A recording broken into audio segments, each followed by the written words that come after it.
Hello बच्चों, पिछले video में हमने एक्सरसाइज 1.1 का डीपली स्टडी किया था। आगे हम अगले पॉइंट पर ध्यान देंगे, the fundamental theorem of arithmetic.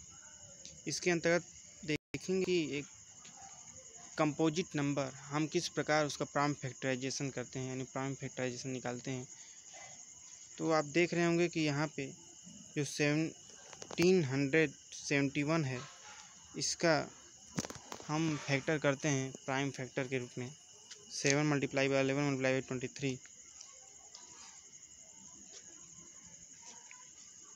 यहाँ पर भी देख रहे होंगे आप, यहाँ पर जो नंबर है 32,760, इसका हम प्राइम फैक्टराइजेशन मेथड के माध्यम से इसका फैक्टर निकालते हैं। एक ट्री के आकार का जो यहाँ फिगर प्राप्त हो रहा है, उसी के माध्यम से हम यहाँ पे प्राइम फैक्टराइजेशन निकालते हैं। तो आगे हम देखेंगे फंडामेंटल थ्योरम ऑफ अरिथमेटिक। इसमें के अंतर्गत every composite number can be expressed as a product of primes and this factorisation is unique apart from the order in which the prime factors occur. कहने का मतलब ये है कि प्रत्येक जो कंपोजिट नंबर होते हैं, जो भाज्य संख्याएं होती हैं, हिंदी में समझें तो भाज्य संख्याएं कंपोजिट नंबर कहते हैं। तो कंपोजिट नंबर को हम प्राइम नंबर्स के प्रोडक्ट के रूप में एक्सप्रेस कर सकते हैं। मतलब जो भाज्य संख्याएं होती हैं, मतलब जो स्वयं के अतिरिक्त अन्य संख्याओं से विभाजित होती हैं, उन्हें एक प्राइम नंबर के रूप में फैक्टराइज करते हैं। प्राइम नंबर समझ रहे होंगे, प्राइम मतलब जो मात्र स्वयं से ही विभाजित हो, अर्थात वन और सेल्फ नंबर से डिविजिबल हो, ये प्राइम नंबर कहते हैं। तो यहाँ पर दे रहा है कि प्रत्येक जो कंपोजिट नंबर है वो प्राइम नंबर के प्रोडक्ट के रूप में एक्सप्रेस किया जा सकता है, और ये फैक्टराइजेशन यूनिक होता है। तो आगे बढ़ेंगे, यहाँ पर हम देखेंगे कि an equivalent version of theorem 1.2 was probably first recorded as a proposition 14 of book 9 in Euclid Elements before it came to be known as the fundamental theorem of arithmetic. However, the first correct proof was given by Carl Friedrich Gauss in his discussion Arithmetics. Carl Friedrich Gauss is often referred to as the Prince of Mathematicians and is considered one of the three greatest mathematicians of all time, along with Archimedes and Newton. He has made fundamental contribution to both mathematics and science. यहाँ पे जो आपने 9th class के book में पढ़ा होगा Euclid elements के विषय में, उसी के विषय में यहाँ पे चर्चा किया गया है फंडामेंटल थ्योरम ऑफ अरिथमेटिक के, जिसे कार्ल फ्रेडरिक गॉस ने दिया था। आगे हम देखेंगे, पॉइंट है यहाँ पे, the prime factorisation of a natural number is unique. मतलब कहने का ये है कि जो प्राकृतिक संख्याओं का जो प्राइम फैक्टराइजेशन होता है, अभाज्य गुणनखंड जो होता है, वो यूनिक होता है। अर्थात यूनिक का मतलब होता है अदर नहीं होता है, वो एक अद्वितीय होता है, एक निश्चित होता है, except for order is factors. In general, given a composite number x, we factorize it as x is equal to p1 p2 dot pn, where p1 p2 dot pn are primes and are written in ascending order, that is p1 less than or equal to p2 less than or equal to dot less than or equal to pn. If we combine the same primes, we will get powers of primes. For example, 32,760। जब इस संख्या का हम prime factorisation करते हैं तो यहाँ पे प्राइम नंबर के रूप में फैक्टर हमें मिलता है 2 हुआ, 3 हुआ, 5 और 7 हुआ और 13 हुआ।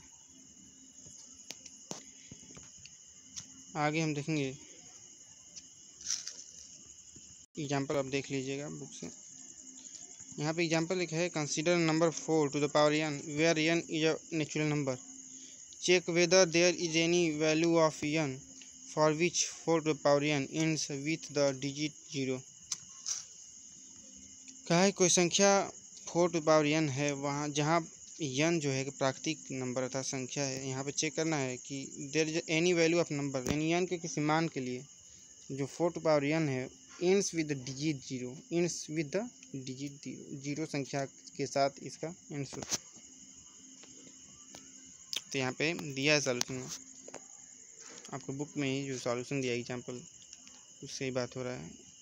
If the number 4 power n for any n were to end with the digit 0 then it would be divisible by 5, that is the prime factorization of 4 to the power n would contain the prime 5। कह रहे यदि जो संख्या जो 4 to power n है किसी भी संख्या n के लिए जिसका डिजिट 0 के साथ इंड होता है तब ये डिविजिबल होगा बाई 5 मतलब 5 के द्वारा। कहने मतलब ये जब लास्ट में क्या आएगा जो हम कहते हैं ना वंस टेंस, तो वंस जो प्लेस है वहाँ पे 0 है तो 5 से डिविजिबल होगा। तो prime factorisation of 4 to power n would contain the prime 5। Prime जब यहाँ पे हम देखेंगे जो वंस प्लेस है वहाँ पे 0 है कंटेन कर रहा है तो वो 5 से डिविजिबल होगा अर्थात प्राइम फैक्टराइजेशन में 5 कंटेन होगा। तो this is not possible because 4 power n is equal to the power 2n, so the only prime factorisation 4 to power n is 2। So the uniqueness of the fundamental theorem of arithmetic guarantees that there are no other primes in the prime factorization of 4 to the power n. So there is no natural number n for which 4 to the power n ends with the digit 0. You have already learned how to find the SCF and LCM of two positive integers using the fundamental theorem of arithmetic in earlier classes. Without realizing it, this method is also called a prime factorization method. Let us recall this method through an example. यहाँ पे हम अगर इस example 6 पे ध्यान देंगे। यहाँ पे दिया है कि find the LCM and HCF of 6 and 20 by the prime factorisation method. यहाँ पे एलसीएम और एचसीएफ निकालना है 6 और 20 का, किसके माध्यम से? एलसीएम यानी प्राइम फैक्टराइजेशन के माध्यम से। तो प्राइम फैक्टराइजेशन हम करेंगे 6 का जब आप करते हैं प्राइम फैक्टराइजेशन और 2 मल्टीप्लाई बाई 3 होता है। यहाँ पे 20 उसी प्रकार 20 के जब करते हैं तो यहाँ पे होता है 2 मल्टीप्लाई 2 मल्टीप्लाई 5 अर्थात 2 क्या है 2 बार आया यहाँ पे, तो यह पावर जो है यहाँ पे 2 टू पावर 2 हो गया और जो अंदर बचा नंबर 5 यहाँ पावर 1 हो गया। यहाँ पे हम देखेंगे जो एचसीएफ 620 के बीच होगा यानी अर्थात दोनों में जो कॉमन है वही एचसीएफ हमारा है। एचसीएफ क्या है? एचसीएफ जो दोनों में कॉमन है तो दोनों में कॉमन क्या है 2 है तो ये एचसीएफ हो गया। और एलसीएम का मतलब जो ग्रेटेस्ट नंबर है 2 मतलब जो प्राइम फैक्टराइजेशन मेथड के अंतर्गत जो प्राइम नंबर है उसका जो ग्रेटेस्ट पावर है, ग्रेटेस्ट पावर कौन सा है? 2 पावर क्या है 1 है 2 है 2 वाला है तो 2 पावर 2 क्या हो गया प्राइम, ये एलसीएम के अंतर्गत आएगा। और ये बचा यहाँ पे 3 तो पावर 1 यहाँ पे कंबाइन हो गया, 5 पावर 1 कंबाइन हो गया। तो आगे हम देखेंगे HCF is equal to product of the smallest power of each common prime factor in the number. जो स्मॉलेस्ट पावर होगा दोनों में जो कॉमन होगा दिए गए दोनों संख्याओं में जो कॉमन होगा वो क्या होगा हमारा एचसीएफ। तो जो एलसीएम क्या होगा? The product of greatest power of each prime factor involve in the number. LCM जो नंबर होगा उसका हाईएस्ट पावर नंबर जो भी प्राइम फैक्टराइजेशन होगा उसका हाईएस्ट पावर नंबर का प्रोडक्ट होगा वो क्या होगा एलसीएम।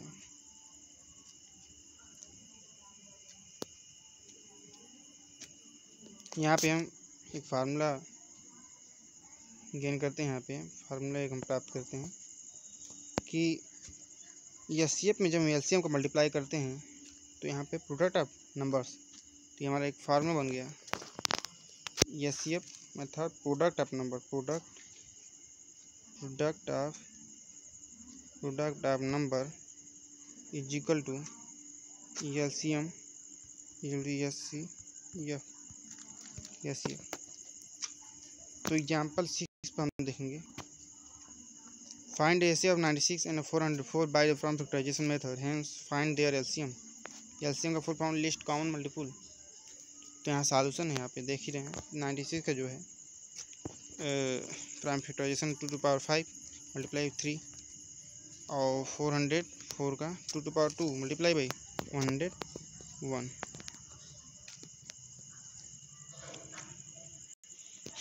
तो यहाँ पे आप लोग आशा करते हैं कि आप लोग ये जो प्राइम फैक्टराइजेशन है मेथड समझ गए होंगे, या एलसीएम भी निकाल लेंगे, एलसीएम भी निकाल लेंगे। यदि कोई आपको समस्या होती है निकालने में, प्राप्त करने में एलसीएम, कमेंट बॉक्स में कमेंट करके क्वेश्चन को पुटअप कर सकते हैं। यहाँ जो एक्सरसाइज 1.2 है इसको सॉल्व करके इसमें जो भी दिक्कत आएंगी, जो भी समस्या होगा, कमेंट बॉक्स में कमेंट करके आप पूछ सकते हैं। धन्यवाद।